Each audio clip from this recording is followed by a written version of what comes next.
friends. As part of our journey to become full time RVers when we retire in 5 years, who's counting? We're counting. Trust me, we're counting.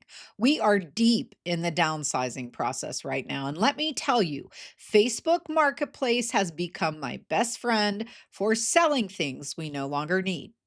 In earlier videos, I shared how Marketplace has helped us clear clutter and make some decent cash in the process. And I've also shared 5 tips to stay sane while I'm doing it. Because let's be honest, Facebook really does bring out some interesting personalities.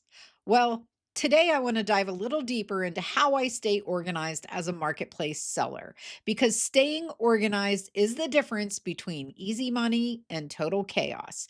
It's easy to get overwhelmed and tempted to just throw up a yard sale sign, but don't give up. With a little effort and some patience, you can make far more money selling through Marketplace than through a yard sale or an auction.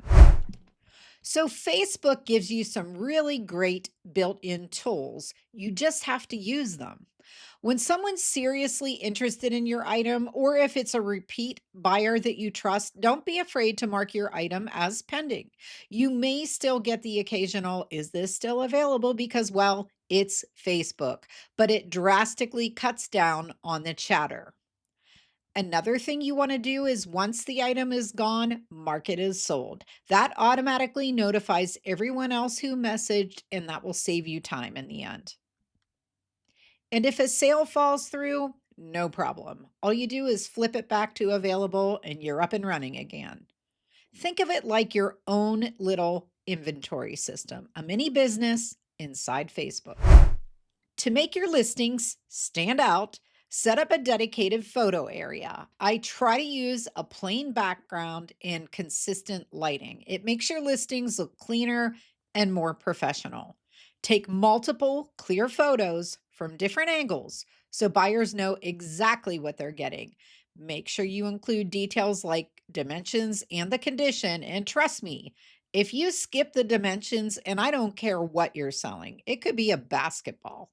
If you skip the dimensions, you will get asked for them over and over again. Before you list, give the item a quick clean and fix any small issues that might be going on with it. A little effort can help things sell faster and for more money. And when it comes to pricing, I usually use Google's photo search while I'm taking pictures. It gives me a quick idea of what my item is worth.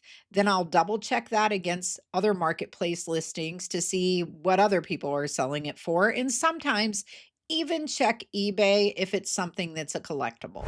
Now, once your listings are live, that's when the juggling act begins. There are messages, meetups, and remembering who's picking up what, when, where, and how. Here's how I keep it simple. I keep a record of buyers, the pickup times, and the locations. I just use a quick note on my phone or in a notepad. And I also try to include what car they'll be in, just in case, there's somebody sitting in the parking lot that is too shy to get out of their car and ask if I'm Stephanie and I have their lamp. You want to respond promptly, but don't spend your whole day chatting. Be friendly, but not too friendly. Or you might end up in a marathon back and forth, hearing someone's whole life story. You want to try to gauge how serious a buyer is within the first few messages. Serious buyers say things like, I'll take it, or when can we meet? If someone just says interested or want, I usually let it go. The ball's in their court. One big sanity saver: batch your marketplace time. Instead of replying to messages all day, set aside specific blocks of time, maybe once in the morning and once in the evening.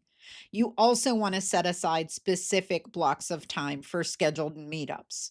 When we meet buyers, we often set up several pickups at the same time at a public place, typically a Walmart parking lot or over at Home Depot near the garden center. I label each item with the buyer's name, the price of the item, and what car they're driving. That way, we know exactly who is getting what and which car we're looking for in the parking lot. If someone is buying multiple items, I typically group them together in a box so that nothing gets left behind. Treat Marketplace like a mini business, not a 24/7 job. The goal is to clear space physically and mentally as we prep for RV life, not add more chaos. Do not let Marketplace take over your life. Make it work for you. And that's how I stay organized, selling on Facebook Marketplace while we're downsizing for RV life. It's all about systems. The more you streamline, the faster you can declutter and get closer to hitting the road full time.